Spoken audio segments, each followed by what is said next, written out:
اعوذ باللہ من الشیطان الرجیم بسم اللہ الرحمن الرحیم۔ عزیزان ایمان، آج مارچ 1973 کی 18 تاریخ ہے اور درس قرآن کریم کا آغاز سورہ توبہ کی 42ویں آیت سے ہو رہا ہے، 9/42۔ آپ کو یاد ہے کہ بات چلی آ رہی ہے جہاد کی آخری شکل یعنی جنگ کی، قتال جسے کہا جاتا ہے۔ جیسا کہ میں نے کہا تھا، اس کے لیے جہاد کا لفظ بھی آتا ہے اور اس کی آخری شکل کے طور پر قتال کا لفظ بھی آتا ہے۔ اس کی اہمیت کے متعلق تو پچھلی دفعہ یہ آیت سامنے آ گئی تھی، یہاں کہا گیا تھا کہ اِلَّا تَنْفِرُوا يُعَذِّبْكُمْ عَذَابًا أَلِيمًا وَيَسْتَبْدِلْ قَوْمًا غَيْرَكُمْ، کہ یاد رکھو اگر تم اپنے آپ کو ہر وقت جہاد کے لیے تیار نہیں رکھو گے اور جب اس کی ضرورت پیش آئے تو میدان جنگ میں نہیں نکل جاؤ گے۔ اس کے بعد کہا تھا کہ ایک الم انگیز عذاب میں مبتلا ہو جاؤ گے، اور وہ الم انگیز عذاب یہ ہوگا کہ تمہاری جگہ کوئی دوسری قوم لے لے گی۔ یعنی جیسا کہ ایک طرف جہاد عظیم ترین عمل حسنہ ہے اسلامی نظام میں، اس سے بڑا کوئی اور عمل ہے نہیں۔ اس میں فاتح و منصور ہونا یا اس میں جان دے کر حیات جاویدہ حاصل کر لینا،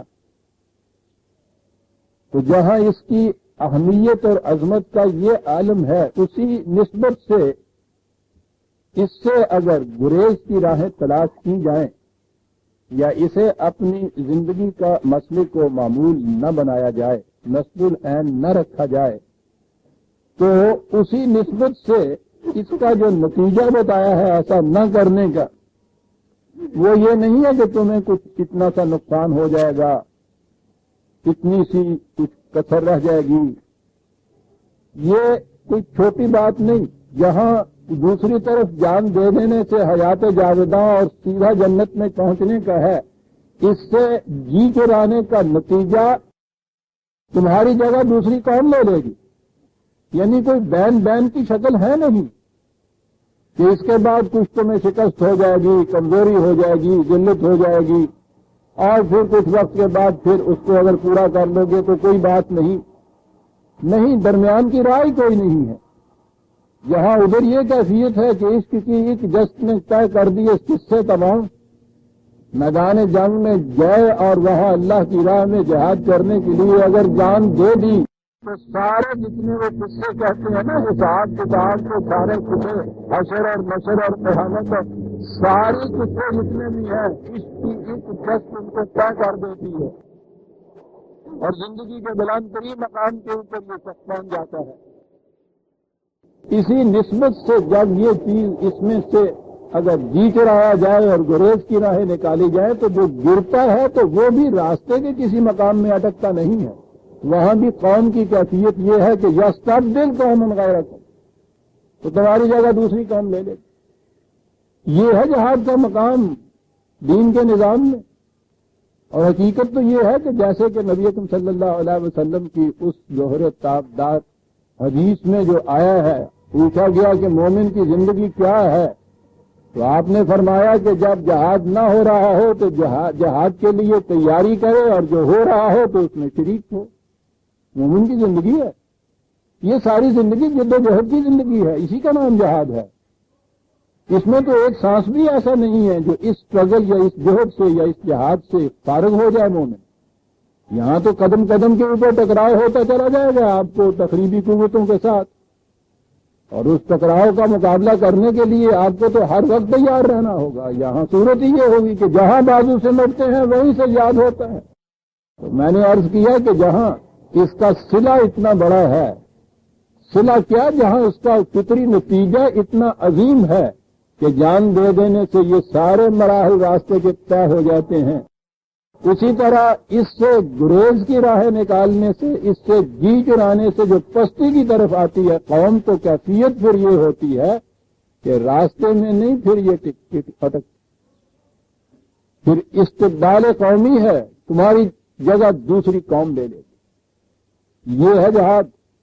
اور یہ نہیں ہے کہ کوئی اسٹینڈنگ آرمی الگ ہے جس کو ریکروٹ کر کے وہاں لے جاتے ہیں، ان پہ تو جہاد فرض ہے، اور باقی قوم جو ہے ان کے اوپر پھر لوٹ واجب ہو جاتی ہے۔ یہ کچھ کریں اور جہاد کے لیے صرف وہ قوم رہے، وہ جماعت رہے، یہ تو سارے مومنین کا فریضہ ہے، یہ پوری کی پوری جماعت مومنین کی، مجاہدین کی جماعت ہے، ان میں سے ہر ایک سپاہی ہے۔ آپ کے صدر اول میں کوئی خاص الگ اسٹینڈنگ آرمی نہیں ہوتی، ہر مومن اس کے لیے تیار ہوتا ہے۔ اور پھر یہ ذہنیت جو ہے کہ وہ ہر وقت اس کے لیے آمادہ رہے، اس کی خاطر جان دینے کے لیے، یہ وہ چیز تھی کہ جس نے وہ چند سال کے عرصے میں اس قوم کو کہاں سے کہاں پہنچا دیا۔ لیکن اس کے بعد یہ ایک ہی چیز ہے، استبدال قومی، میں نے عرض کیا تھا پچھلی دفعہ آپ سے کہ جہاں جہاں قرآن میں آیا ہے وہاں یہ صورت ہے۔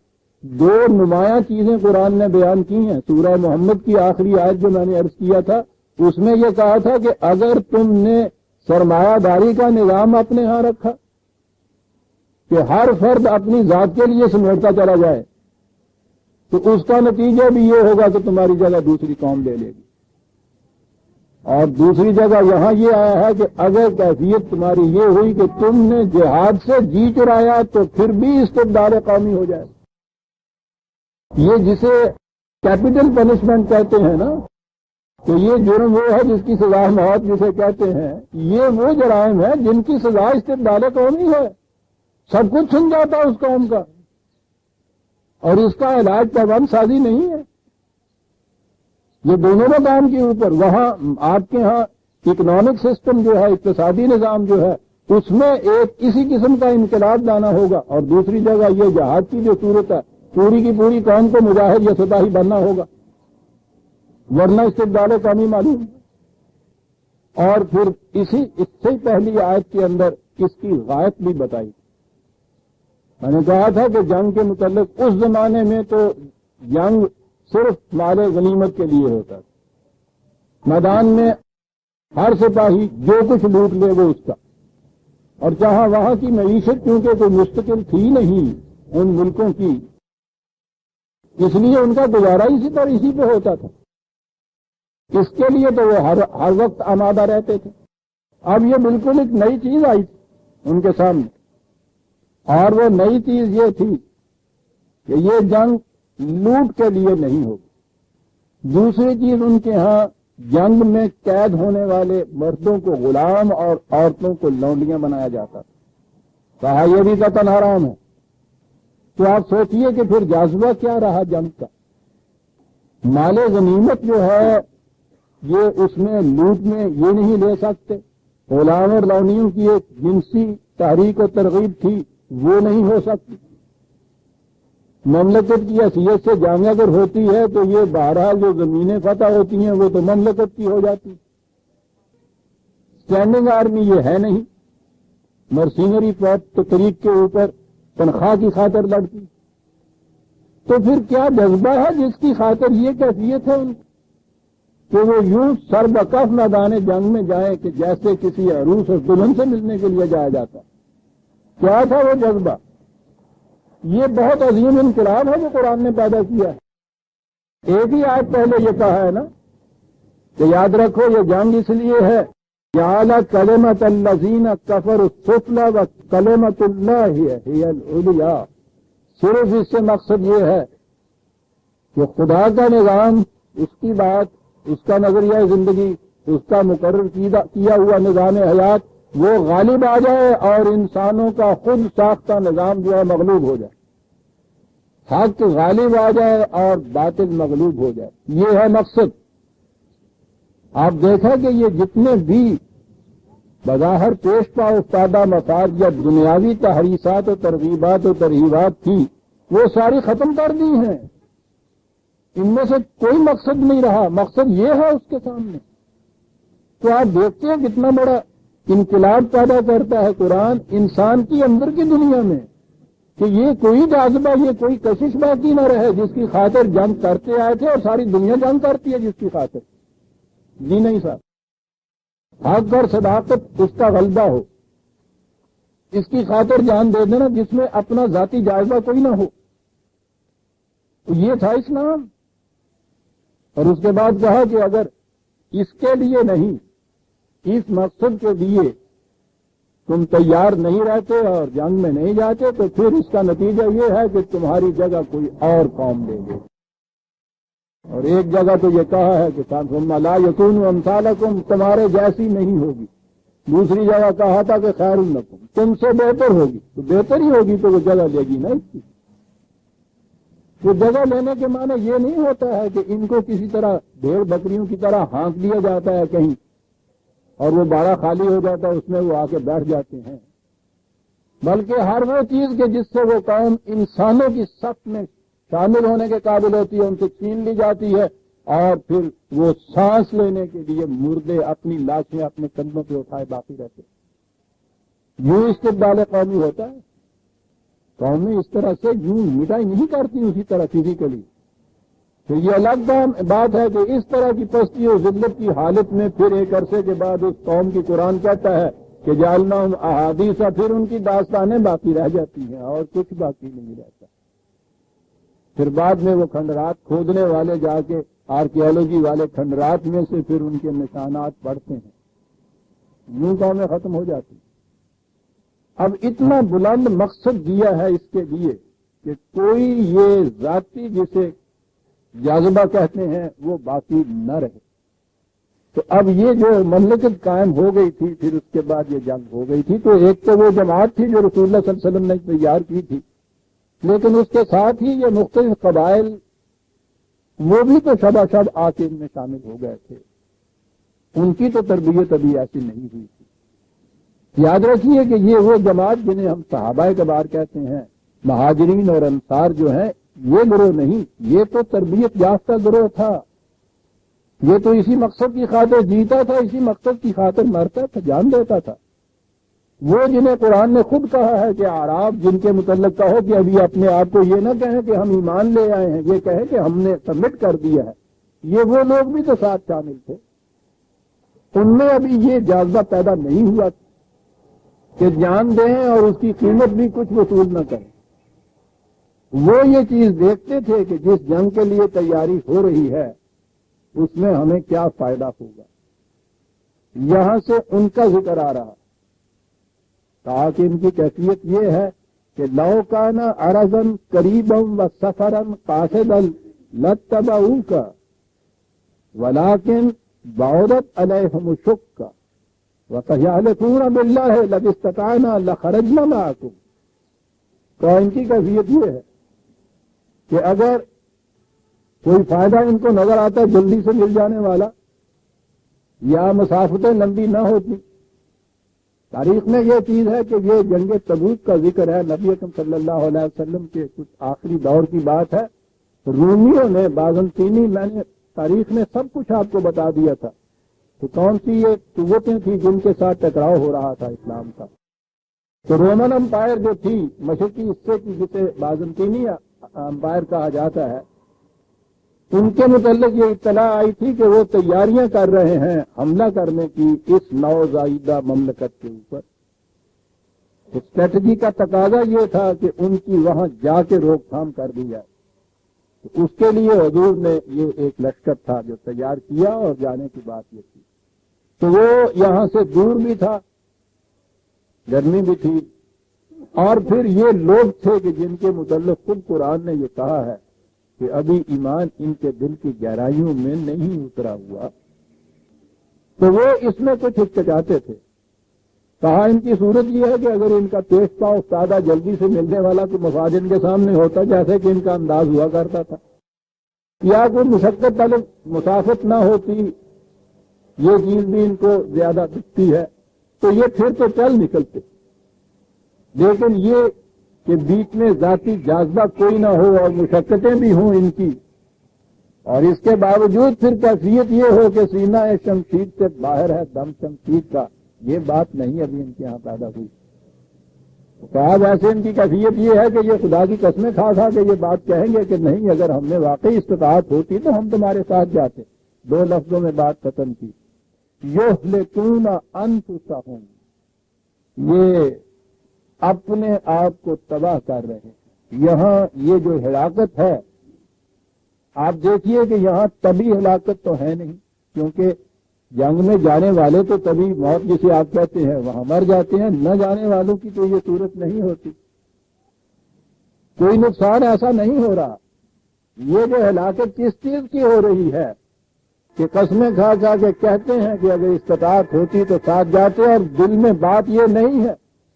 یہ غلط ہے جو کچھ یہ کہہ رہے ہیں، یہ منافقت ہے جو یہ برت رہے ہیں۔ اس کا نتیجہ کیا؟ ہلاکت ذات۔ یہ ہے وہ اصل چیز جس پہ قرآن آتا ہے۔ طبی مفاد بھی انہوں نے اپنے محفوظ کر لیے، یہ بھی دیکھ لیا کہ ہمیں کوئی طبی نقصان بھی نہ ہو، جان و مال کی حفاظت بھی رہے، مشقتیں بھی نہ اٹھانی رہیں۔ اس اعتبار سے تو ہلاکت کا سوال ہی نہیں تھا کچھ۔ کون سی چیز ہے جس کی ہلاکت ہو گئی اس سے؟ کہتے یہ چیزیں تو انہوں نے بچا لی، اپنی ذات کی جو ہلاکت اس سے ہو رہی ہے وہ نہ ان کے سامنے بات آئی۔ جرم کیا ہے؟ واللہ یعلم انہم لکاذبون، یہ چیز ہے جس کی وجہ سے انسان کی ذات کی ہلاکت ہوتی ہے۔ جھوٹے ہیں اس بات۔ جہاں بھی آپ کا قلب اور زبان ہم آہنگ نہ رہے وہ کذب ہو جاتا ہے، اور اس کا نتیجہ انسانی ذات کی ہلاکت ہوتا ہے۔ زندگی کا مقصود تو انسانی ذات کی نشو و نما اور ارتقاء ہے نا۔ یہاں یہ ایک جرم بتایا، پہلی چیز تو یہ کہ وہ کچاتے ہیں اس طرح جنگ میں جانے سے، اور اگلی چیز یہ کہ پھر اس کے بعد منافقت برتتے ہیں، بات صاف صاف نہیں کہتے، دل میں کچھ اور ہوتا ہے، زبان پہ کچھ اور لاتے ہیں، اور اس کا نتیجہ ہے ہلاکت ذات۔ کہا یہ ہے جو یہ اپنا نقصان کر رہے ہیں۔ انہوں نے نظر آتا ہے جیسا قرآن کا یہ ربط بتا رہا ہے کہ یہ وہ لوگ تھے کہ جنہوں نے آ کے طرح طرح کی بہانہ سازیوں سے پیچھے رہ جانے کی اجازت طلب کی، اور حضور نے ان کی ان عذرداریوں کے پیش نظر انہیں اجازت دے دی کہ اچھی بات ہے رہ جائیے۔ اب یہ اجازت سے پیچھے رہے، ہاں کسی طریقے سے بھی حاصل کی، لیکن بہرحال اجازت تو حاصل کر لی نا سربراہ کی۔ اجازت سے پیچھے رہنے میں یہ جرم نہ رہا، جنگ سے گریز کا یا اس میں سے فرار کا یا اسکیپ ہونے کا جرم نہ رہا جب اجازت سے یہ بات ہوئی۔ لیکن یہ جو اجازت دی گئی وہ تو ان کی اس منافقت پر مبنی تھی۔ یہاں یہ چیز آتی ہے فاللہ عنک لما اذنت لهم حتی یتبین لک الذین صدقوا وتعلم الکاذبین۔ اللہ عنکا کا عام معنی تو یہی کیا جاتا ہے اللہ تجھے معاف کرے، ٹھیک ہے، لیکن عربی محاورے کی روح سے جہاں کسی کو نہایت شفقت اور محبت سے کسی کی بات پہ تنبیہ کرنا مقصود ہو وہاں یہ الفاظ استعمال ہوتے ہیں۔ اس میں معاندانہ نظر توبیخ کا انداز نہیں ہوتا، بڑی محبت سے بات ہوتی ہے۔ تنبیہ اس انداز سے کی اور کہا یہ کہ تم نے انہیں کیوں اجازت دے دی، جلدی سے تھوڑا سا توقف کرتے تو خود بات نکھر کے سامنے آ جاتی کہ یہ جو عذرداریاں پیش کر رہے ہیں یہ ساری بناوٹی ہیں، یہ جھوٹے ہیں۔ اس میں بات اصل میں یہ ہے کہ جنگ سے جی چرانا چاہتے ہیں کہ اس میں ذاتی مفاد نظر نہیں آتا۔ کہا یہ کہ خدا کی شفقت تیرے ساتھ ہو، تو نے ان کو کیوں اجازت دے دی اس سے قبل کے ان کے جھوٹ اور سچ نکھر کر سامنے آ جاتا۔ یہاں سے ایک بڑی اہم اصولی بحث شروع ہوئی اور اس کا سمجھ لینا بڑا ہی ضروری ہے۔ ہمارے ہاں متقدمین میں سے ایک عقیدہ چلا آ رہا ہے کہ نبی اکرم صلی اللہ علیہ وسلم یہی جو قرآن کے اندر جو کچھ آیا ہے یہی نہیں تھی، بلکہ ما ينطق عن الهوى الا وحی یوحی، کہ رسول اللہ صلی اللہ علیہ وسلم نے ساری زندگی میں جو بات کی وہ خدا کی طرف سے وحی تھی۔ اب وحی کے دو حصے کر دیتے ہیں وہ، ایک وحی جو قرآن کریم کے اندر محفوظ ہو گئی اور دوسری وحی وہ جو قرآن سے باہر رہی، اور اس کے لیے وہ کہتے ہیں کہ وہ حدیثوں کے اندر آ گئی۔ بہرحال اس کے اندراج یا حفاظت کی دو شکلیں یا دو الگ الگ گوشے وہ بتاتے ہیں کہ کچھ قرآن میں آئی کچھ ان میں آئی، دونوں میں کسی قسم کا فرق نہیں کیا جاتا۔ دونوں کے متعلق یہ عقیدہ ہے کہ جس طرح سے جبریل امین قرآن کی آیتیں لے کے نازل ہوتے تھے، اسی طرح سے وہ باقی باتیں بھی آتی۔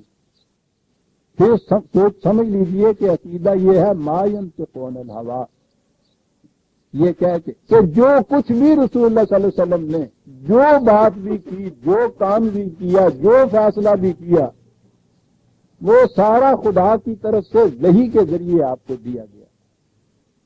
اس پہ یہ اعتراض پیدا ہو کہ قرآن کریم نے یہاں ہی نہیں اور کئی مقام بھی آئے ہیں جہاں یہ کہا ہے کہ اے رسول تو نے یہ کیوں کیا، لما تحرم ما احل اللہ، جس چیز کو خدا نے جائز قرار دیا ہوا ہے تو نے اپنے اوپر اسے حرام کیوں قرار دے دی، یہاں یہ چیز ہے کہ تو نے ان کو اجازت کیوں دے دی۔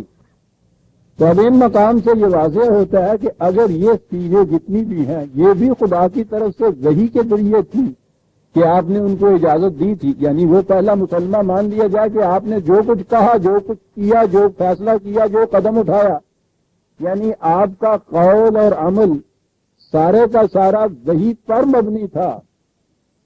تو یہ جو مقامات ہیں جہاں خدا نے ان کے خلاف ایکسیپشن دی ہے، ہاں وہ کتنی محبت آمیز انداز میں کیوں نہ اس پہ تبدیل کی گئی ہو، لیکن بہرحال اختلاف تو کیا ہے نا خدا نے اس سے۔ تو قرآن کی وحی تو ایک وحی تو یہ کہہ رہی ہے، اگر یہ مانا جائے کہ وہ دوسری جگہ جو ہے کہ رسول اللہ صلی اللہ علیہ وسلم نے جو ان کو اجازت دی تھی اس عقیدے کے مطابق وہ بھی وحی کی روح سے تھی، تو اجازت بھی وحی کی روح سے ملی، اور اسی دوسرے سانس میں وحی نے آگے کہہ دیا تو انہیں اجازت کیوں دی تھی۔ آپ نے غور فرمایا؟ میں نے اس لیے کہا کہ بڑے غور سے سننے کی بات ہے، اس سے آگے ایک چیز آتی، یعنی یہی آپ دیکھیے کہ ایک طرف وہی یہ کہتی ہے کہ اجازت دے دو ان کو، تو دوسرے سانس میں ایک وہی آ جاتی ہے کہ لما اذنت، تم نے اجازت کیوں دی۔ معاذ اللہ یہی بات تھی کہ حضور کہتے ہوں گے کہ آپ بتائیے کہ کیا جواب دیا جائے۔ سر ٹھیک ہے، ادب کا تقاضا یہی ہے جو حافظ وہ کہتا ہے کہ تو در طریق ادب بازو گو گناہ منست، ہاں ادب کا تقاضا یہ ہے کہ تسلیم کر لو اس بات کو کہ اچھا جی غلطی ہو گئی، لیکن آپ سوچیے اس کو بات صاف کرنے کے لیے کہ اگر یہ ہے کہ حضور کا ہر قول، ہر عمل، ہر فیصلہ وحی کی روح سے ہوتا تھا، تو یہ فیصلہ کہ ان لوگوں کو اجازت دی جائے یہ وحی کی روح سے تھا نا، تو وحی نے یہ آگے کہا کہ اجازت دے دو، اور دوسری سانس میں وحی نے آگے کہا دیا لما اذنت، تم نے کیوں اجازت دی۔ یہ چیزیں سامنے آتی، اب ان کی اگر ان کی تعبیریں اور اس کی جوابات دیکھیے تو بڑی رقیق سے تھے کہ جی وہ یہ ٹھیک بات ہے، اس میں بھی کوئی بات ایسی مذائقے کی ہے نہیں، ایسی محبت کی بات کبھی کبھی ہو جاتی ہے، کبھی ایسے کہہ دیا وہ کبھی کہتے ہیں کہ جی یہ اصل میں حضور کا کوئی امتحان لینے کے لیے ایسا کیا کرتے تھے کبھی کبھی، معاذ اللہ۔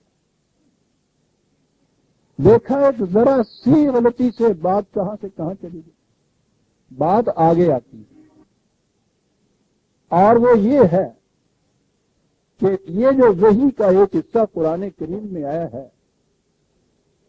اس میں تو یہ ٹھیک ہے حضور کی اپنی ذاتی کسی خصوصیت صلاحیت کا کوئی دخل نہیں، ما ينطق عن الهوى، حضور نے اپنی فکر سے اس کی تخلیق نہیں کی، یہ ہے اس آیت کے معنی، اللہ وحی یوحی، خدا کی طرف سے یہ اسی طرح سے براہ راست خارج سے اوپر سے آئی ہوئی ایک حقیقت ہے۔ وحی میں جو قرآن کے اندر جو وحی، اور یہی ہے وحی میں صاحب وحی کی اپنے ذاتی خیالات اور فکر کا کوئی دخل نہیں ہوتا، یہ ایک آبجیکٹو ریئلٹی ہوتی ہے، خارج کی ایک حقیقت ہوتی ہے جو اس رسول تک پہنچا دی جاتی ہے، اور رسول اسے دوسروں تک پہنچا دیتا ہے، اس میں رسول کی اپنی ذات کا کوئی دخل نہیں ہوتا۔ اتنے حصے تک کہا جائے گا کہ وہ صرف ایک پہنچانے کا ذریعہ ہوتا ہے، بلغ ما انزل الیک، وہ ابلاغ کا ایک ذریعہ ہوتا ہے کہ تجھ پر جو نازل کیا جاتا ہے اسے پہنچا دے دوسروں تک، بالکل اس میں کوئی دخل نہیں ہو۔ اگر یہ مان لیا جائے کہ حضور کی ساری زندگی میں آپ نے جو کچھ بھی کہا، جو کچھ کیا، جو فیصلے کیے، سارے ہی وہی کے ذریعے سے تھے، تو اس میں حضور کی اپنی ذات تو پھر آئی کہیں نہیں۔ حضور کی عظمت کس بات کی ہوئی تھی؟ ذرا سوچیے کہ ایک طرف ہم نبی اکرم صلی اللہ علیہ وسلم کو حضور کی سیرت و کردار کے اعتبار سے بلند ترین مقامات کے اوپر پیش کرتے ہیں، اور اس میں کوئی شبہ نہیں ہے کہ حضور نے جتنا عظیم انقلاب برپا کیا ہے دنیا کی کسی ہستی کو ان کے مقابلے میں پیش نہیں کیا جا سکتا۔ لیکن اگر مانا اگر یہ جائے کہ وہ سارے کا سارا وحی کے ذریعے سے ہوا تھا، تو حضور کی اپنی ذات، اپنی سیرت، اپنے کردار، اپنے فیصلوں، اپنی صلاحیتوں کا اس میں دخل ہی کوئی نہیں آتا۔ اتنا سا امتیاز تو مان لیجئے کہ حضور کو وہی ملتی تھی، لیکن اس کے بعد حضور کی اپنی شخصیت، اپنی زندگی، اپنی سیرت کا کوئی مقام ہی نہیں سامنے آتا۔ سوچا آپ نے؟ اس عقیدے سے بظاہر وہ اپنے ذہن میں سمجھتے یہ ہے کہ ہم نے حضور کا مقام بڑا بلند کر دیا کہ صاحب ہر بات وہی کی ہوتی تھی۔ کبھی نہ سوچا یہ کہ ساری زندگی میں ہر فیصلہ وحی کی روح سے اگر ہوتا تھا، ہر بات وحی کی روح سے ہوتی تھی، آپ کی ذاتی خصوصیت تو اس میں کوئی نہ رہی، ذاتی سیرت و کردار کیا رہا؟ حضور کے کسی مقام کے اوپر حضور کی طرف سے جو ایک بڑا عظیم کارنامہ سرزد ہو کے ہمارے سامنے آتا ہے، جس کے اوپر ہم کہتے ہیں کہ بلا شائبہ تحقیق یہ بے مثال عمل ہے حضور کا، جو لیکن اگر کہا جائے کہ وہ تو حضور کا عمل ہی نہیں تھا، وہ تو وہی نے یہ سارا کچھ بتا دیا تھا، آپ نے اس طرح سے کر کے دے دیا۔ پھر جو کہا جاتا ہے قرآن کریم میں ہے کہ لقد کان لکم فی رسول اللہ اسوۃ حسنہ، رسول کی زندگی تمہارے لیے بہترین نمونہ ہے، تو نمونہ بن کیسے سکتی ہے؟ ہم تو وہی نہیں آتی۔ حضور نے تو وہ کچھ اس لیے کر کے دکھا دیا کہ وہی آتی تھی۔ مثلاً ایک نازک ترین مقام آتا ہے جس کے اندر دیکھنا یہ ہے کہ فیصلہ بڑا مشکل ہے، وہاں حضور نے ایک فیصلہ کیا ہے کہ اس سننے کے بعد آنکھوں میں چمک آ جاتی ہے انسان کے کہ کیا بات ہے، کیا فیصلہ کیا حضور نے ایسے مقام سے۔ ہمارے لیے اسوہ یہ بنا کہ اگر ایسے مقامات آ جائیں تو تم بھی اسی قسم کے فیصلے کرو۔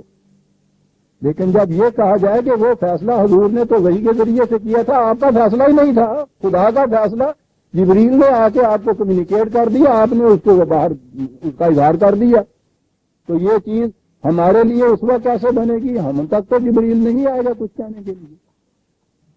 حضور کی سیرت ہمارے لیے اسی انداز سے، اسی صورت میں، اسی شکل میں اسوہ بن سکتی ہے کہ ہم یہ مانیں جو قرآن نے بار بار کہا ہے، ان سے کہہ دو انما انا بشر مثلکم یوحی الی، یہ وہی جو ہے اس کو اگر الگ کر دو تو باقی میں تمہارے جیسا انسان ہوں، جو کچھ میں اس کے بعد کر رہا ہوں انسان کی حیثیت سے کر رہا ہوں، بشر کی حیثیت سے کر رہا ہوں، اور جو چیز ایک بشر نے کی ہے وہ ہر بشر کر سکتا ہے اگر اس کا اتباع کرتا چلا جائے تو۔ یوں اسوہ بن سکتی ہے حضور کی سیرت ہمارے لیے۔ یہ بنیادی غلطی یہاں ہوئی۔ آپ کو معلوم ہے یہاں ایک ٹکراؤ چلا آتا ہے ان میں، یہ جو حدیث کو ایسے مانتے ہیں نا کہ وہ وہی ہے، اور یہ اس کے مقابلے میں ایک فرقہ ہے اہل قرآن کا، وہ یہ چیز کہتے ہیں کہ قرآن کریم کے اندر ہیں یہ تمام چیزیں۔ ان کے یہاں باتیں مثلاً ایسی ہوتی ہیں، وہ کہا کرتے ہیں کہ صاحب اگر ہم حدیث کو نہ مانیں تو بتائیے قرآن میں تو صلاۃ کا ذکر ہے، زکوٰۃ کا ذکر ہے، کیسے یہ متعین کریں، کہاں سے یہ چیز لائیں؟ یہ کہتے ہیں کہ یہ سارا کچھ قرآن کے اندر ہے، دین سارا قرآن کے اندر موجود، یہ جزیات بھی موجود ہیں، یہ سب چیزیں اس میں موجود ہیں، وحی کے ذریعے سے متعین ہو گئی ہوئی ہیں۔ عزیزان من ذرا غور کیجیے کہ یہ آپس میں جھگڑتے کس بات پہ ہیں؟ بنیادی طور پہ تو دونوں ہی ایک جگہ ہیں۔ وہ بھی یہ مانتے ہیں کہ وحی کے ذریعے سب کچھ یہ آیا ہے، رسول کا اپنا کوئی دخل نہیں، وہ بھی یہ کہتے ہیں کہ سب کچھ وحی کے ذریعے آیا ہے، رسول کا اپنا دخل نہیں۔ فرق صرف اتنا ہے کہ وہ کہتے ہیں کہ صرف اس قرآن کے اندر ہے، وہ کہتے ہیں قرآن کے ساتھ حدیثوں کو بھی اندر ہے۔ تو رسول کی جو شخصیت ہے وہ دونوں جگہ موجود ہو جاتی ہے۔ میری سمجھ میں نہیں آیا کہ یہ گزشتہ 50 برس سے یہ آپس میں یہ سر و ڈبل کس بات پہ ہو رہی ہے ان دونوں میں۔ اتنی سی بات ہی ہے نا کہ وہ اس چیز کو اس کے اندر محفوظ سمجھتے ہیں، وہ اس کے علاوہ دو چار اور کتابوں کے اندر ساتھ لے آتے ہیں۔ اصولی طور پہ تو دونوں جگہ ایک ہی بات ہے نا کہ رسول اللہ صلی اللہ علیہ وسلم کی اپنی ذات کا اس میں کوئی دخل نہیں تھا، خواہ وہ قرآن میں محفوظ تھا اور آپ نے اس طرح سے کیا، خواہ وہ قرآن کے ساتھ حدیثوں میں محفوظ تھا تو قرآن حضور نے اس طرح سے کیا، یعنی اپنی طرف سے تو رسول نے کچھ بھی نہیں کیا نا اپنی ساری زندگی میں۔ دیکھا آپ نے کہ بظاہر ان کی آپس میں رستم و سوراب کی یوں جنگ ہو رہی ہے اور بنیادی طور پہ دونوں ہی ایک ہیں۔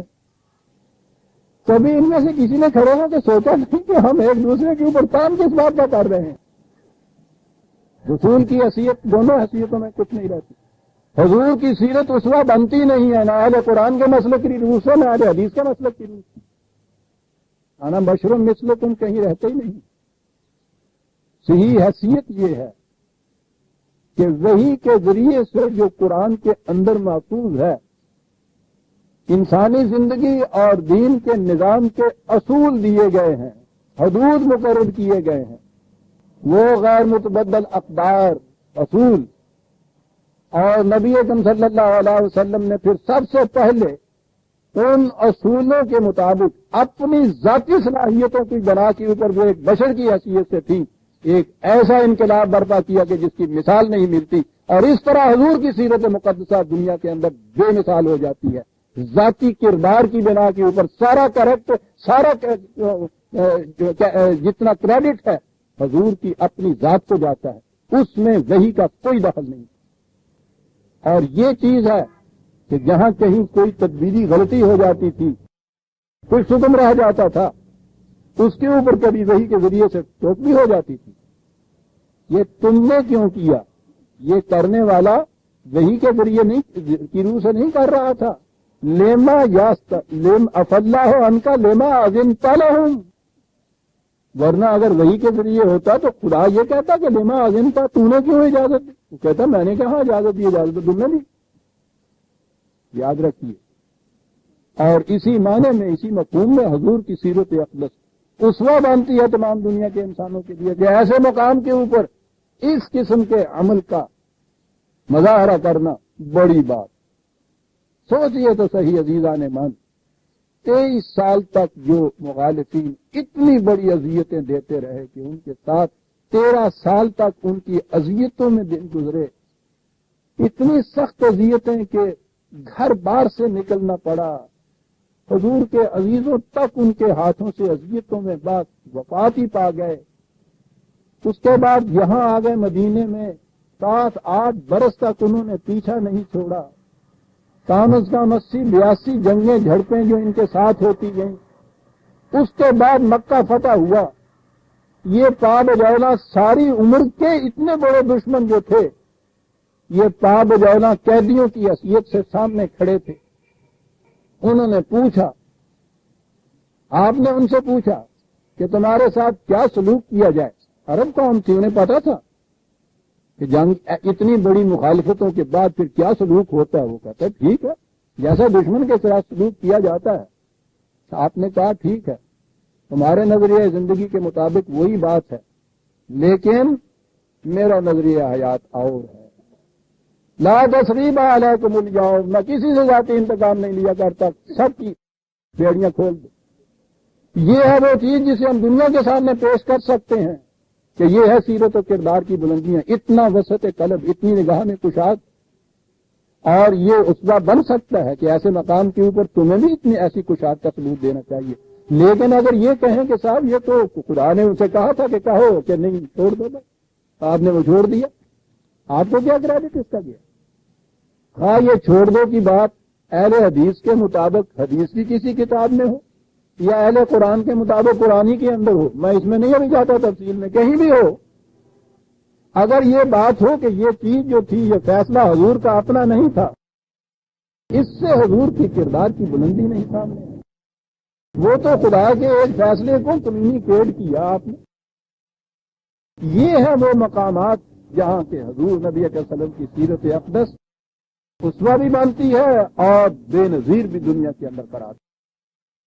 یہ جو چیز ہے کہ قرآن کریم کے ان اصولوں اور افدار کے مطابق حضور نے خود ایک انقلاب برپا کیا، ایک جماعت تیار کی، تعلیم سے، تربیت سے، تزکیے سے، پھر اس جماعت کے ساتھ دنیا کے اتنے بڑے باطل کے نظاموں سے ٹکر لی، اتنی کامیابی سے ان باطل کے نظاموں کو شکست دی، حق کے نظام کو اس طرح سے قائم کیا اور قدم قدم کے اوپر اس قسم کی مثال پیش کی کہ دنیا کی بلند ترین شخصیتیں بھی وہ مثال پیش نہ کر سکیں۔ یہ ساری چیز حضور کے کیریکٹر کی اور کردار کی بلندی کی درخشاں مثال ہے۔ حضور نے یہ چیز اپنی بشری حیثیت سے کی اور اتنی بلندیوں پہ پہنچ کے کی۔ یہ ہے عزیزان من کہ جو کچھ میں کہتا ہوں آپ سوچئے کہ اس کہنے میں اور اس کہنے میں حضور کی حقیقی عزت، عظمت، حرمت، تقدیس کس نظریے میں ہے، اس میں ہے یا اس نظریے کے اندر ہے؟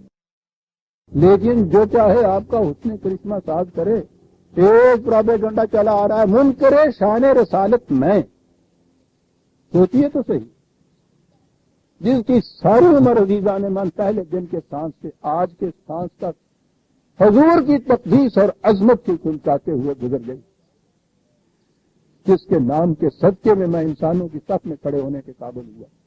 زبانی بات کہنے کی نہیں ہے عزیزان من، الماری بھری ہوئی ہے، کم از کم 25 ضخیم کتابیں موجود ہیں۔ کوئی کتاب اٹھا کے دیکھیے، اس میں دیکھیے کہ حضور کی عظمت اور حضور کی عزت کس طرح درخشندہ طور پہ آپ کو نظر آئے گی۔ ساری عمر اس میں گزر گئی میری، اور یہ ہے وہ سیرت جو میں نے پیش کی ہے حضور کی، کہ واقعی دنیا جہاں جہاں وہ گئی ہے وہ پکار اٹھے ہیں کہ کوئی اس میں کوئی شبہ نہیں کہ بعض اب خدا بزرگ توئی کس کا مختصر۔ اتنی عظیم شخصیت ہمارے سامنے آتی ہے، شخصیت آتی ہے حضور، ورنہ اگر وہ بنیادی عقیدہ رکھ دیا جائے کہ ہر عمل، ہر فیصلہ، ہر قدم جو تھا پیچھے سے ایک حکم ہوتا تھا، اس کے مطابق آپ اٹھا دیتے تھے، عزیزان من آپ سوچئے تو صحیح، اس میں حضور کی اپنی زندگی کی عظمت کیا رہتی ہے؟ عظمت یہ ہے کہ ہم دعوے سے کہتے ہیں کہ نہ تو تم اصولی تعلیم قرآن کے مقابل میں کوئی پیش کر سکتے ہو کہ اس کا دعویٰ جو ہے قرآن نے خود کیا ہے کہ یہ وحی کی ضرورت ہے، اور اس سے نیچے اتر کے ہم یہ کہیں گے کہ عالم بشریت میں بھی آپ اس قسم کی سیرت و کردار کی مثال کہیں پیش نہیں کر سکتے۔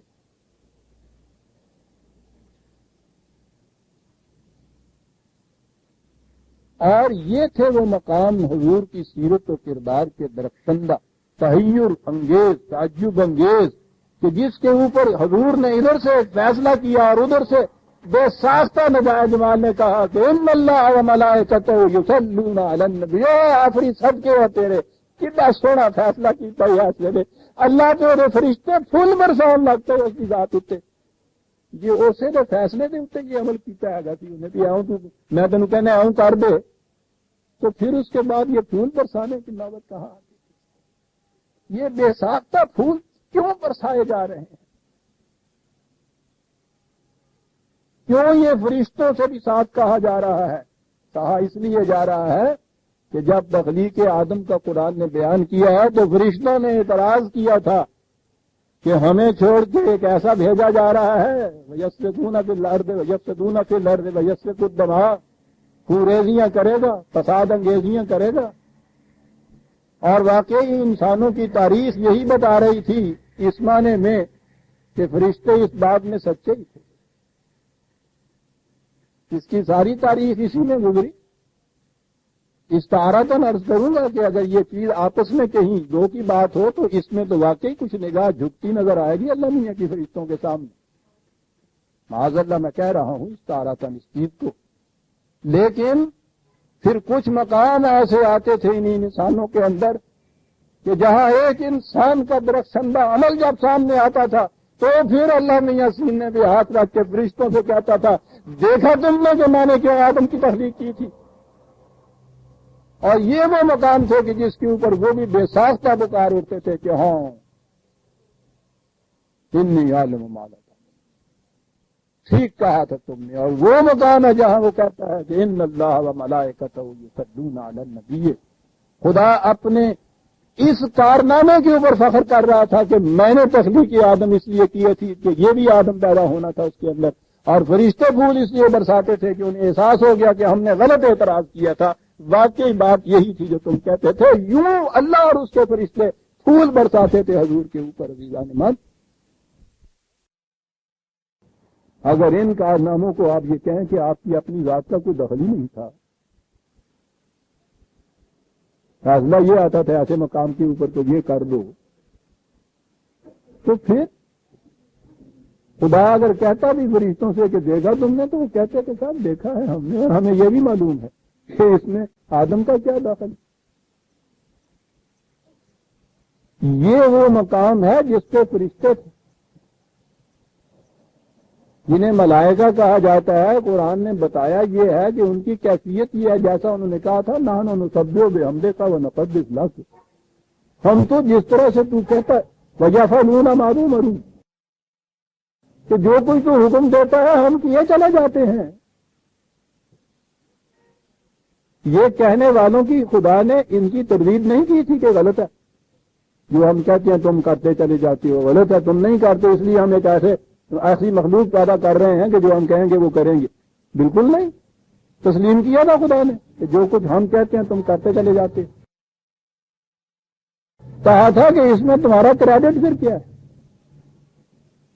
کہ جو کچھ ہم کہتے ہیں تم کرتے چلے جاتے ہو، یہ تو ایک میکینیکل چیز ہے، اس میں سیرت و کردار تو تمہارا کچھ نہیں۔ خدا نے کسی فرشتے کی سیرت کے متعلق نہیں کہا تمہارے لیے اس واسطہ بنے گی، وہ بن ہی نہیں سکتی، وہ تو ایکشن ہی سارا میکینیکل ہوتا ہے وہاں۔ تو اس کے الرغم کسی ایسی مخلوق کی تخلیق کی ضرورت تھی نا کہ جس کا ایکشن اس طرح فرشتوں کی طرح میکینیکل نہ ہو کہ جو کچھ وہ کہے وہ کرتے چلتے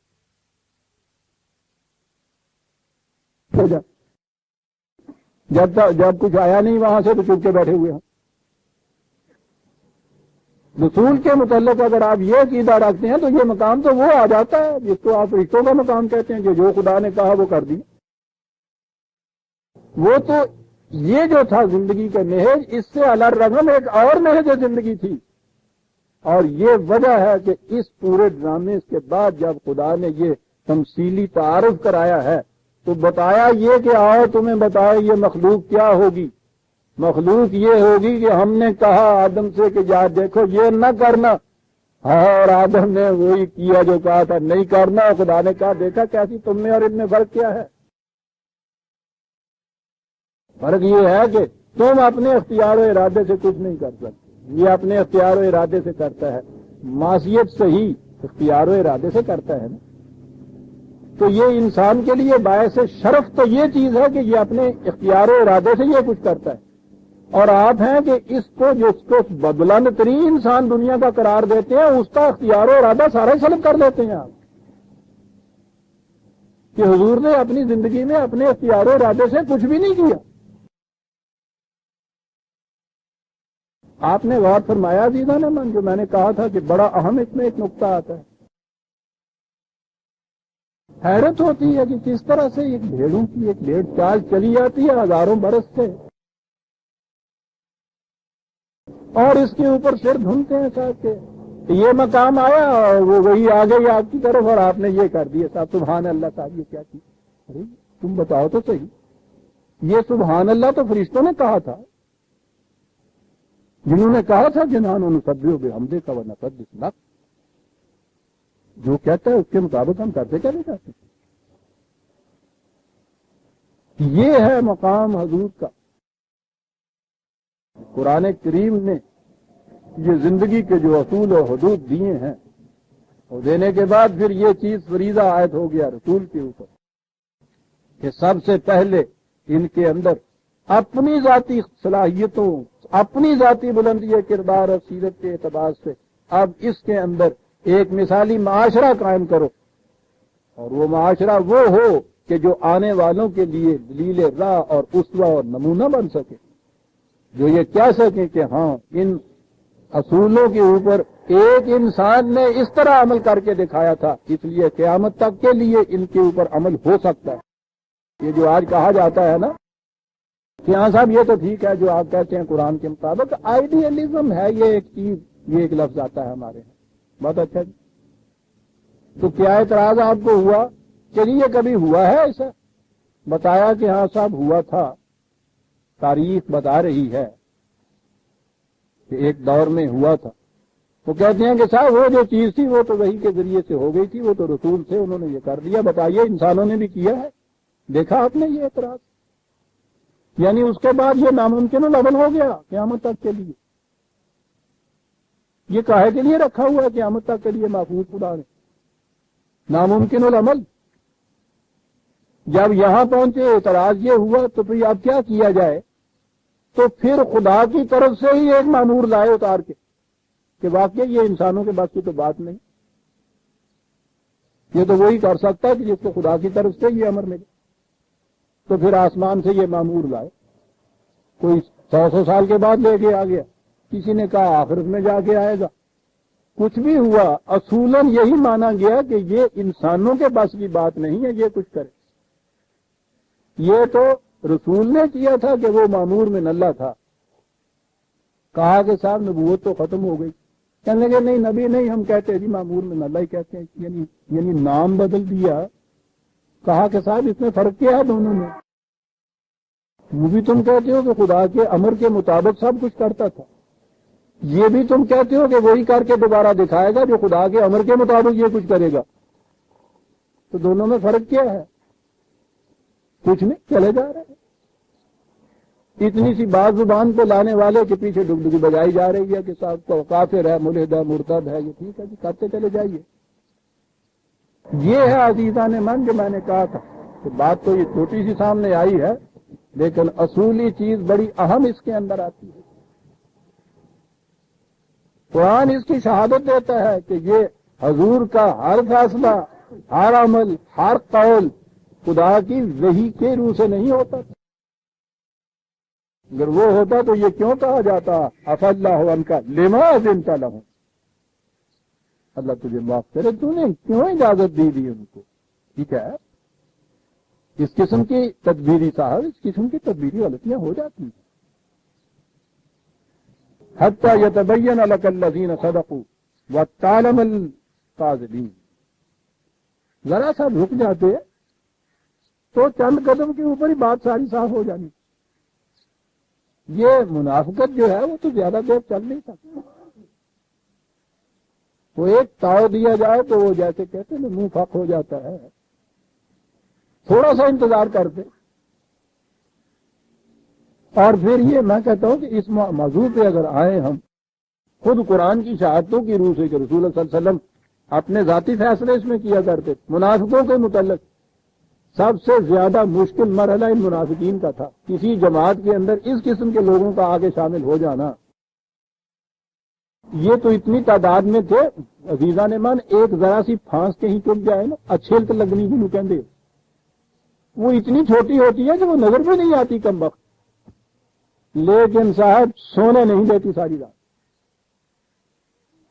یہ جو ہے کسی جماعت یا تنظیم کا جذب اس کے اندر، یہ جو دشمن ہے وہ تو باہر کھڑا ہوتا ہے، کچھ بات ہی نہیں. یہ جو منافقت ہے اور منافقین ہے یہ تو اس پھانس کی طرح جڑے ہوئے ہوتے ہیں. وہ نظر بھی نہیں آتے لیکن کیفیت یہ ہے کہ صاحب نہ دن کو چین نہ رات کو نیند. کیفیت یہ ہو جاتی ہے اس کی. یہ اس قسم کے لوگ قرآن بتاتا ہے. اگر یہ چیز تھی کہ ہر بات وحی کے روح سے تھی، قرآن یہ بتا رہا ہے، یعنی آج یہ سوال پیدا ہوتا ہے کہ ان کو نکال باہر کیوں نہ کیا.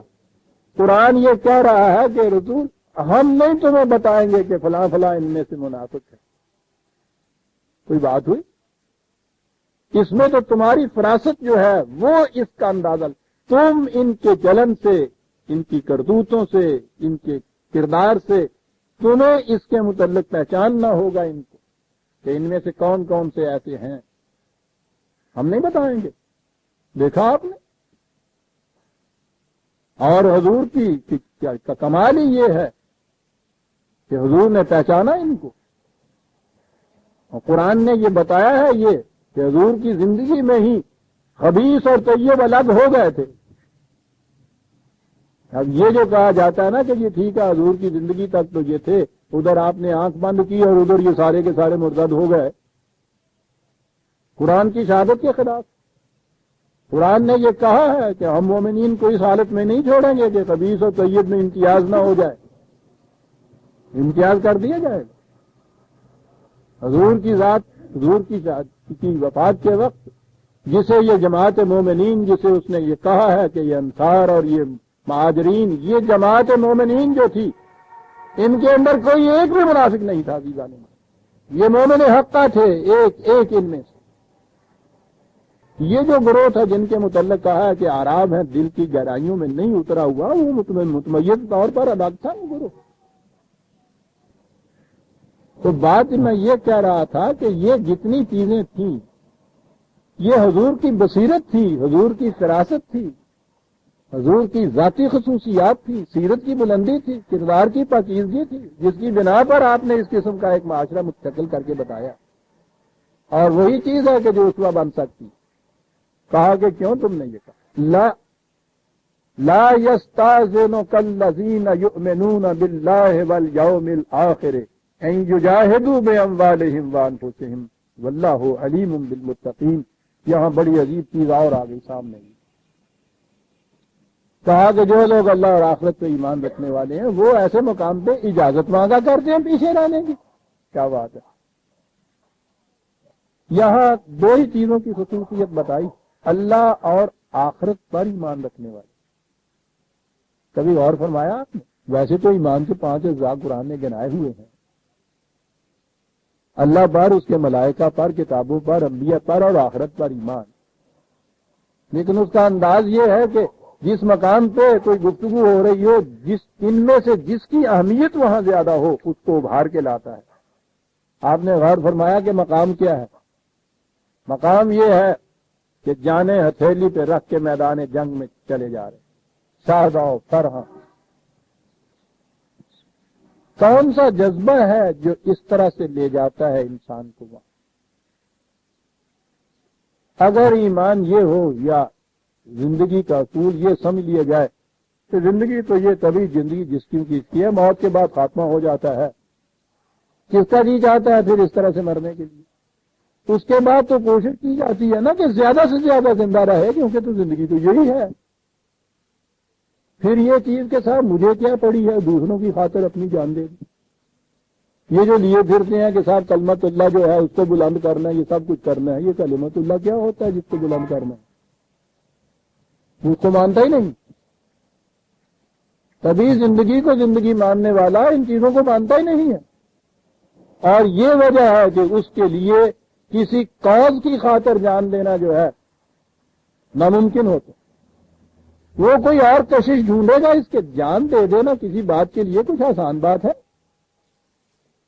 لیکن جو یہ ایمان رکھتا ہے کہ خدا کی طرف سے دی ہوئی اقدار جو ہیں ان کے مطابق زندگی بسر کرنا انسانی زندگی ہے، اور اس کے بعد کہ اس کے لیے اگر جان دے دی جائے تو میرا کچھ نہیں بگڑتا، میں نے تو مرنا ہی نہیں ہے صاحب۔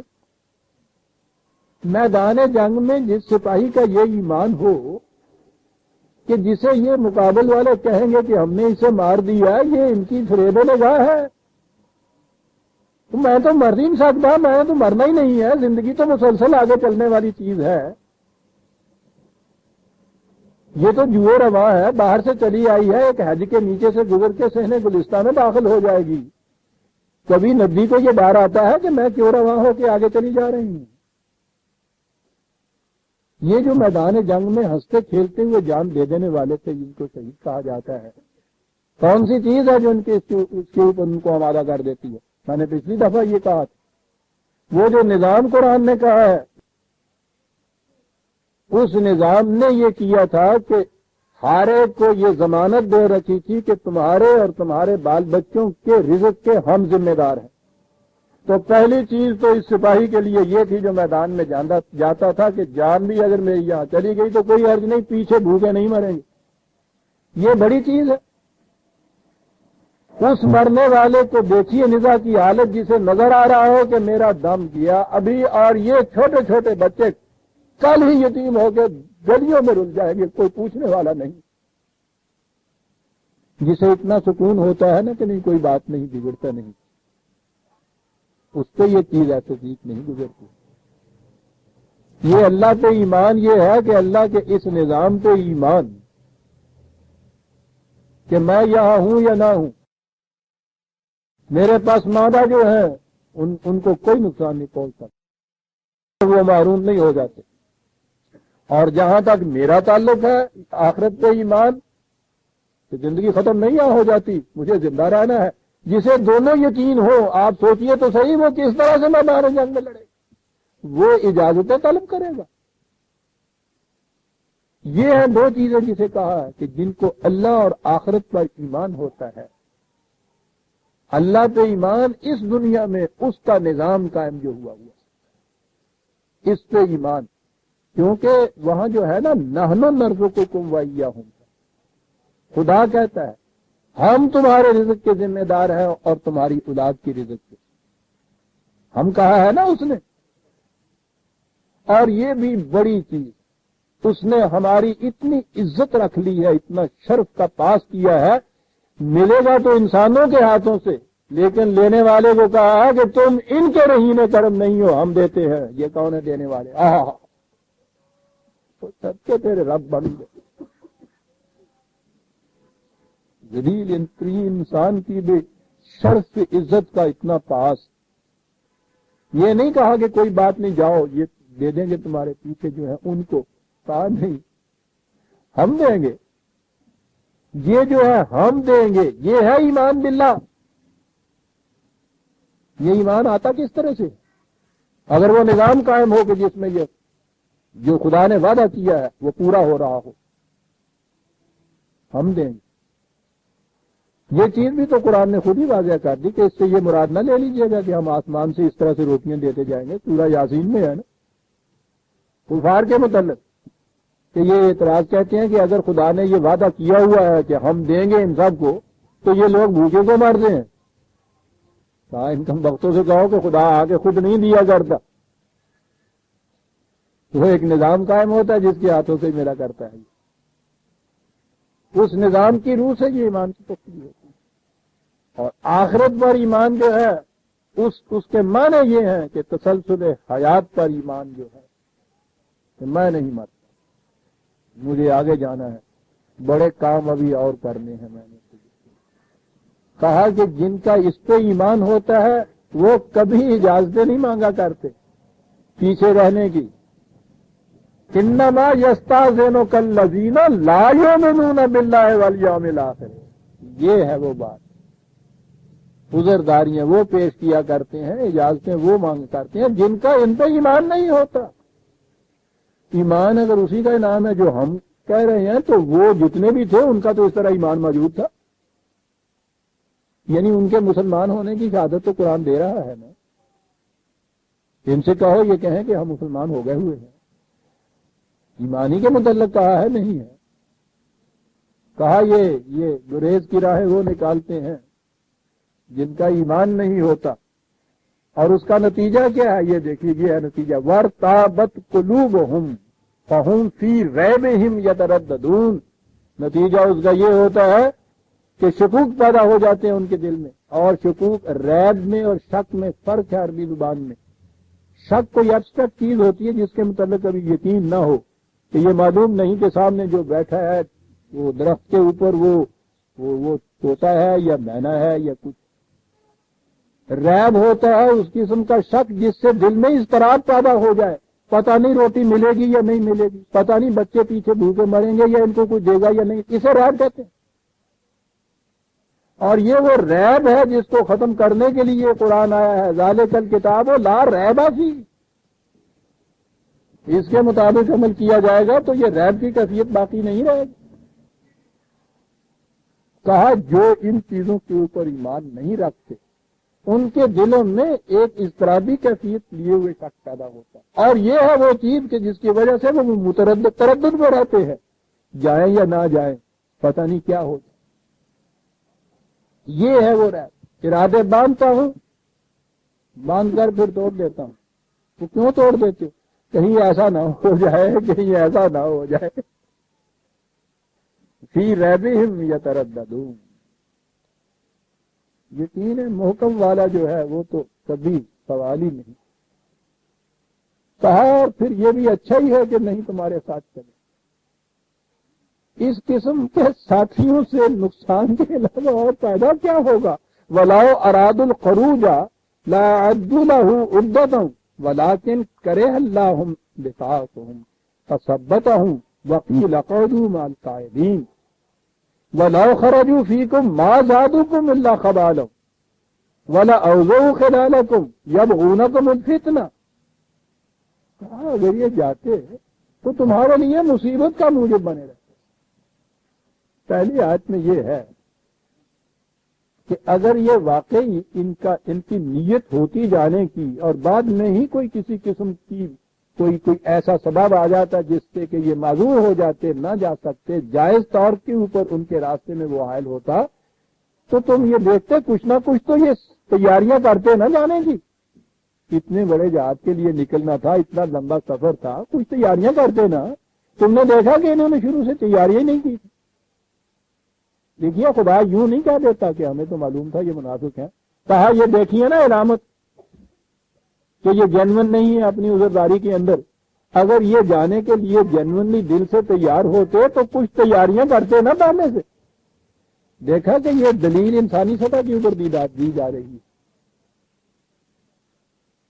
خدا تو دلوں کی کیفیت جانتا ہے نا. وہ یہ کہہ دیتا کہ ہم ان کے دلوں سے واقف تھے کہ یہ ایسے ہی ہیں بے ایمان. یہ نہیں بات کہی. بات وہ کہی ہے کہ جو ہر انسان سے پیش آ سکتی ہے کہ ذرا سوچو تو صحیح، اگر واقعی یہ جنون ہوتے جانے میں نیتیں ان کی نیک ہوتی تو کچھ نہ کچھ تیاریاں کرتے نا. یہ ہے وہ چیز.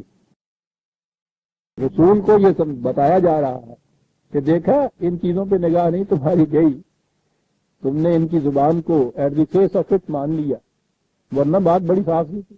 تو بالکل انہوں نے تیاری نہیں کی. یہاں پھر وہ الفاظ آئے ہیں کہ جن کا وہ ترجمہ کیا جائے تو پھر وہی مشکل آ جاتی ہے. وَلَٰكِن كَرِهَ اللَّهُ بِعَاثَهُمْ، کہ خدا نے ہی ان کا یہ جانا اور اٹھنا پسند نہیں کیا تھا. فَثَبَّتَهُمْ، تو یہ ترجمہ ان لفظوں کا ہر قرآن کے ترجمے میں آپ دیکھیں گے لکھا ہوا، تو خدا نے ان کو روک دیا. وَقِيلَ اقْعُدُوا مَعَ الْقَاعِدِينَ، اور ان سے کہہ دیا کہ تم پیچھے بیٹھے رہنے والوں میں بیٹھے رہو. خدا نے روک دیا. ان سے کہہ دیا کہ مت جانا، رک جاؤ. اور اس کے بعد پھر یہ کیفیت کہ یہ ان کو عذاب علیم آئے گا اور یہ مرتد ہے، یہ منافق ہیں، یہ سارا کچھ بھی قرار دے رہے ہیں. خود ہی وہ کہہ رہا ہے کہ اس نے ان کو روک دیا. وہی جبر و اختیار کا سوال، وہی چیز کہ قرآن کا جو انداز بیان ہے اس پہ نگاہ نہ ہونے کی وجہ سے یہ سب چیزیں پیدا ہوتی ہیں. آپ دیکھیے کہ میری کتاب التقدیر میں یہ تمام آیتیں جو میں نے دی، یہ خدا کا روک دینا نہیں ہوتا. یہ تو وہ چیز ہے کہ خدا نے چونکہ صاحب اختیار پیدا کیا ہے انسانوں کو، وہ وہاں لے جاتا ہے کہ ہم نے انسانوں کو پیدا اس طرح سے کیا ہوا ہے کہ جس کی بنا پر یہ لوگ جو ہیں اس کے کاموں سے رک جاتے ہیں، اٹھتے نہیں ہیں. ذمہ دار یہ خود ہوتے ہیں اس کے. اسی لیے تو آگے کہا جاتا ہے کہ یہ جو ہے ان کو اس کی سزا ملے گی جو یہ کچھ کرتے ہیں.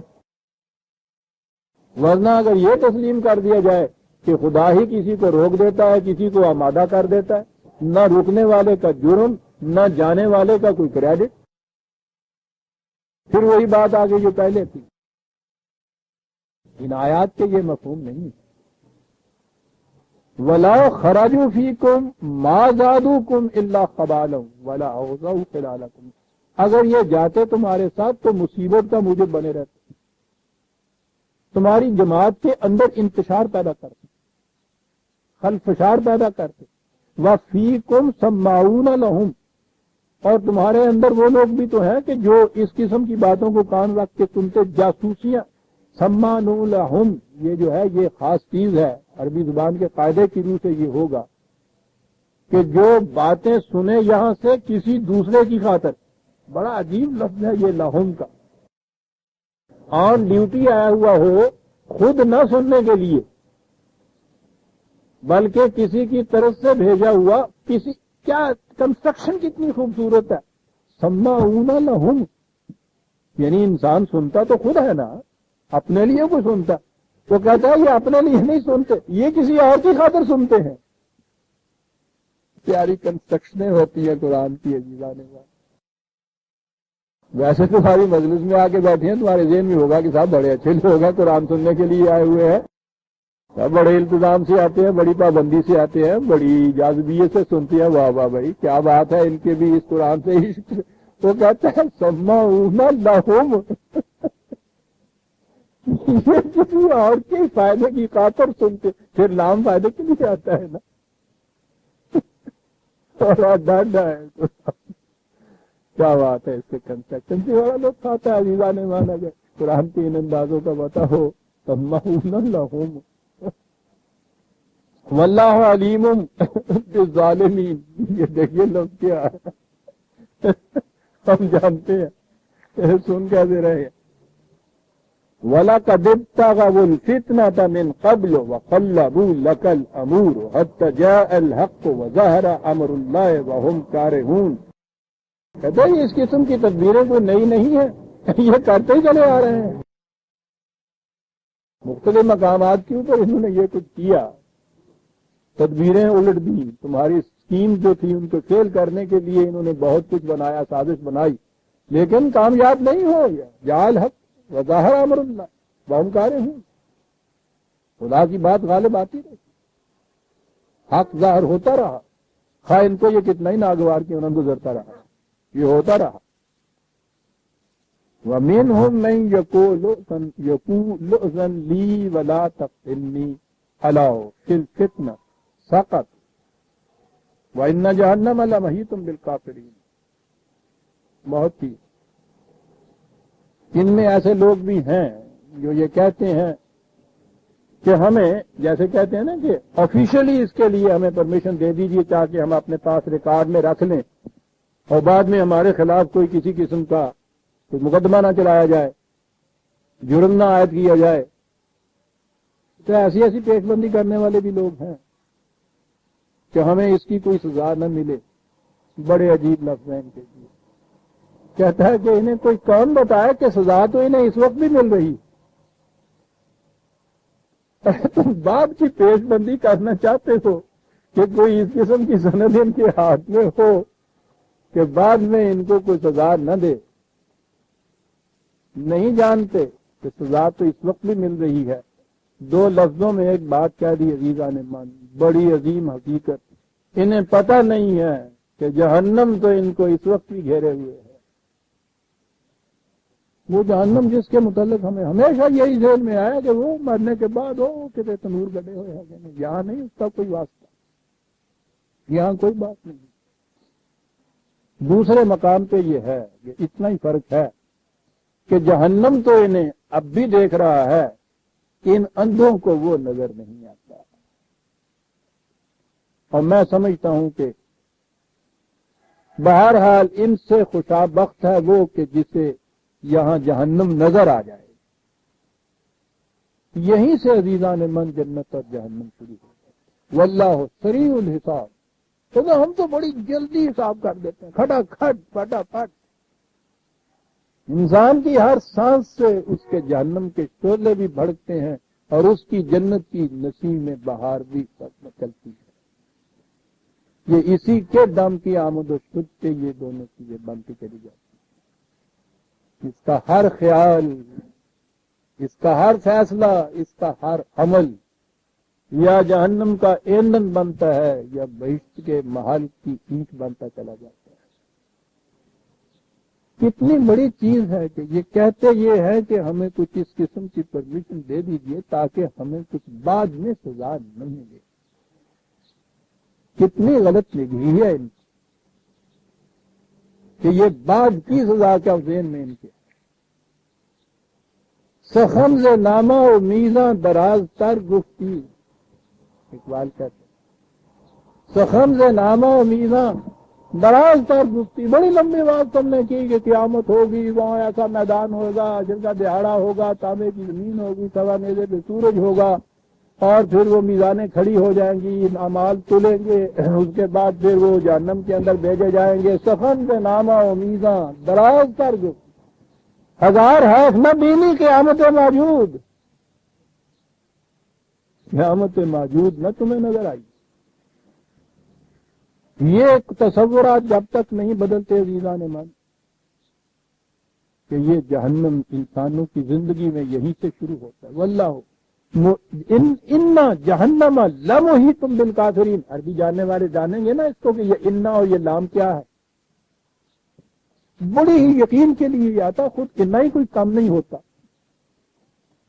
ان جہنم لمحیط بالکافرین، تو یہ ایک حقیقت ہے، اور محیط چاروں طرف سے جو چیز کسی کو احاطہ کیے ہوئے ہے، جہنم کی تو یہ کیفیت ہے، نہیں نظر نہیں آتی۔ اس لیے یہ چیز جو ہے کہہ رہے ہیں ہاں ان تصبک حسنۃ تسؤہم وان تصبک مصیبۃ یقولوا قد اخذنا امرنا من قبل وتولوا وهم فرحون۔ نیت ان کی، کیفیت ان کی یہ ہے، بظاہر آ کے کہتے ہیں کہ ہم تم میں سے ہی ہیں، تمہارے ساتھ، حالت یہ ہے کہ تم پہ کوئی مصیبت آگے، تمہیں اگر کوئی خوشگواری نصیب ہو جاتی ہے تو ان کو بڑا دکھ ہوتا ہے، تم پہ کوئی مصیبت آتی ہے تو بڑے خوش ہوتے ہیں اور کہتے ہیں کہ صاحب شکر ہے کہ ہم ان کے ساتھ نہیں، ہم نے تو پہلے ہی اپنا انتظام کر دیا ہوا تھا، ہمیں پتا تھا کہ یہ ہونا ہے ان کے ساتھ۔ یہ کیفیت ہے ان کی، بڑی خوشی مناتے ہیں، خوشیاں مناتے ہیں اس وقت سے۔ قل لن یصیبنا الا ما كتب اللہ لنا هو مولانا وعلى اللہ فلیتوکل المؤمنون۔ یہاں پھر وہ ترجمے کی غلطی لے جاتی ہے انسان کو، ترجمہ کیا جاتا ہے کہ ان سے کہہ دو کہ ہمیں کوئی مصیبت نہیں ہم پہ آگے پڑ سکتی بجوز اس کے جو خدا نے ہمارے لیے لکھ دی ہو، بس لکھ دی ہو، آپ نے کیا مانا اور آئے اس مجوسی چکر میں تقدیر دی۔ کتبہ کے معنی انہوں نے لکھ دیا ہوا پہلے تقدیر کا، قانون کی بات ان کے ذہن میں نہیں آتی۔ میں نے تو اس سے پہلے یا اس سے ایک درس پہلے بتایا تھا کہ قرآن کریم نے تو قانون فطرت کو بھی کتاب اللہ کہا ہے، یہاں ہی تھا نا وہ جہاں، ہاں یہی 36ویں آیت میں، ان عدت الشہور عند اللہ 12 شہرا فی کتاب اللہ یوم خلق السماوات والارض۔ زمین کا سورج کے گرد ایک سال میں چکر پورا کر لینا اور اس کا تمہارا 12 مہینوں میں تقسیم کرنا، کہا یہ کتاب اللہ کے اندر ہم نے درج کر دیا تھا جس دن ارض و سما کی تخلیق کی تھی۔ تو یہ کتاب اللہ کون سی ہے؟ لیکن یہاں تو ان کو نہ یہ کتاب نظر آتی ہے نہ یہ کتاب نظر آتی۔ وہ یورپ کے ملحدین اور مادیین کے لیے یہ اس لیے کہ آج یاسین او آساں بمیری کہ جان نہیں نکلتی تو یاسین سناؤ، ورنہ قرآن تو یہاں اس کو کہہ رہا ہے کتاب اللہ کی کتاب اللہ، نہیں یصیبنا الا ما كتب اللہ لنا۔ کوئی واقعہ نہیں گزر سکتا، مصیبت بھی ہمارے ہاں صرف مصیبت کے لیے لفظ آتا ہے، عربی زبان میں ہر واقعہ جو ایوری ایونٹ جو کسی کے اوپر گزرتا ہے اس کو یہ کہا جاتا ہے۔ کہا ہمارا تو ایمان ہے کہ ہر واقعہ ہر حادثہ جو کچھ بھی ہوتا ہے وہ خدا کے قانون کے مطابق ہوتا ہے، اس لیے اس میں سوال ہی نہیں ہے کہ تم اس میں خوشیاں مناؤ کہ ہم نہیں تھے یا ہماری وجہ سے یہ ہوا، سوال ہی نہیں ہے۔ قانون خداوندی کے سمجھنے میں یا اس کے مطابق عمل نہ کرنے میں کوئی نقصان بھی ہوتا ہے تو ہم جانتے ہیں کہ اس کی وجہ سے ہوا، اور پھر ہمیں اس پہ بھی بھروسہ ہے کہ اس کا ازالہ ہو سکتا ہے اگر ہم پھر اس کے قانون کی طرف لوٹ کے چلے جائیں۔ ہمیں بھروسہ ہے اس پہ، ہمیں یقین ہے اس بات کا کہ ہر بات اس کے قانون کے مطابق ہوتی ہے، اور یہ یقین ہے جس کے لیے کہا وعلی اللہ فلیتوکل المؤمنین، یہی وہ یقین کامل ہے جس کی بنا کی اور ہم یہ کچھ کر کے دکھا رہے ہیں۔ بھروسہ ہے قانون کی پختگی پر کہ اس کے مطابق کیا جائے گا تو یقیناً اس کے مطابق نتیجہ نکلے گا، غلطی کا غلط نتیجہ، صحت کا صحت سے ہی نتیجہ۔ عزیزان مان، وقت تو 2-4 منٹ باقی ہیں لیکن مجھے اعلان کرنا ہے ضروری، اس لیے میں سمجھتا ہوں کہ یہیں تک اس دفعہ ہم رہنے دیں۔ سورہ توبہ کی آیت 51 تک ہم آ گئے، ویسے بھی آگے ہم آئیں گے تو وہ بڑی اہم آیت آتی ہے وَيَأْتُونَ الصَّلَاةَ إِلَّا وَهُمْ كُسَالَىٰ، وہ نماز کے جو کسالہ کی طریق سے پڑھی جاتی ہے وہ بڑی اہم چیز ہے۔ سورہ توبہ کی آیت 51 تک ہم آ گئے، 52 سے آئندہ لیں گے۔ ربنا تقبل منا انک انت السمیع العلیم